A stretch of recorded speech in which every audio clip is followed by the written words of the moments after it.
हूँ, लेकिन कुछ महीनों बाद मेरी पुत्री मोहिनी का विवाह होने वाला है। इसे सारी रकम ब्याज सहित वापस लौटानी होगी। मैं तैयार हूँ जमींदार जी। आप मुझे कर्ज के रूप में जितना भी धन दे देंगे, मैं उससे दोबारा खेती करने के लिए बीज खरीदूंगा और अपनी पुत्री का इलाज भी करवाऊंगा। जमींदार ने कुछ स्वर्ण मुद्राओं की थैली आदित्य को पकड़ा दी। आदित्य वो स्वर्ण मुद्राओं की थैली को लेकर अपने घर पर चला गया और सारी घटना अपनी पत्नी रुक्मणी को बताते हुए बोला, जमींदार तो बहुत ही अच्छे आदमी निकले रुक्मणी। अगर जमींदार जी मुझे कर्ज नहीं देते तो ना जाने क्या होता। मैं तो हिम्मत ही हार गया था। आप सही कहते हैं।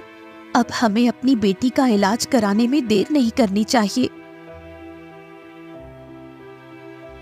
आदित्य उसी दिन अपनी पत्नी रुक्मणी के साथ अपनी पुत्री राधा को लेकर केशव नगर राज्य के उस बड़े वैद्य के पास चला गया।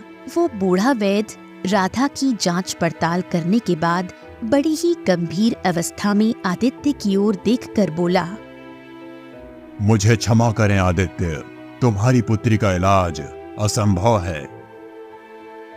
ये सुनकर आदित्य और उसकी पत्नी रुक्मणी बुरी तरह से घबरा गए। आप कहना क्या चाहते हैं? हम तो बड़ी उम्मीद लेकर आपके पास आए थे। आदित्य, कुछ विचित्र बीमारी ऐसी होती हैं जिनका इलाज भी बहुत विचित्र और दुर्लभ होता है। तुम्हारी पुत्री को भी ऐसी ही बीमारी है जिसका इलाज शायद ही इस संसार में हो। तुम अपनी पुत्री को यहाँ से ले जा सकते हो।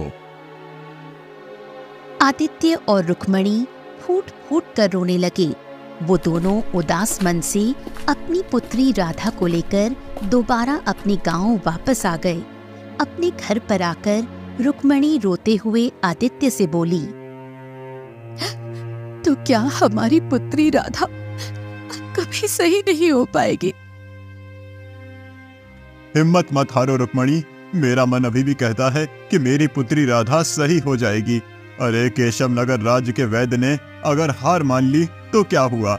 और भी राज्य में ऊंचे वैद्य हैं। मैं दूसरे राज्य के वैद्य के पास जाऊंगा, लेकिन फिलहाल तो खेत में काम करना भी जरूरी है क्योंकि जमींदार का कर्जा भी चुकाना है।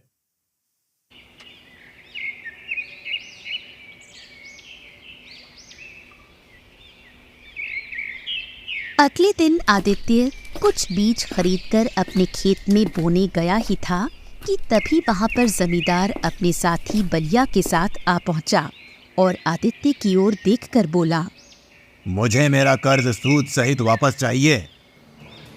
जमींदार की बात सुनकर आदित्य बुरी